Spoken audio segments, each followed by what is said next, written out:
ಮತ್ತೆ ನಿಧಾನವಾಗಿ ಉಸಿರು ತುಂಬಿಕೊಂಡು ಕೆಳಗೆ ಬಿಡ್ತಾ ಬನ್ನಿ. ಉಸಿರಾಟದೊಂದಿಗೆ ಕ್ರಿಯೆ ಇರಲಿ.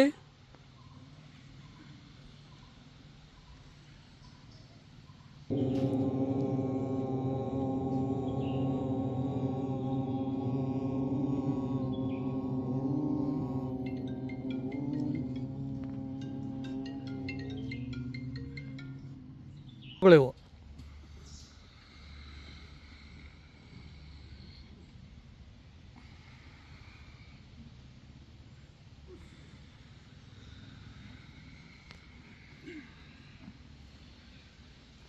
ಪ್ರಕ್ರಿಯೆದೊಂದಿಗೆ ಹೋಗಲಿ.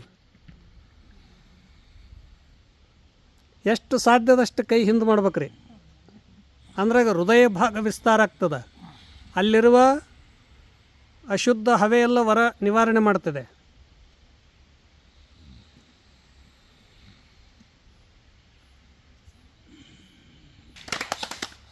ವೇಗ ಮತ್ತು ಉಸಿರಾಟ ಎರಡು ಪ್ರಕ್ರಿಯೆ ಇರಬೇಕಿದ್ರೆ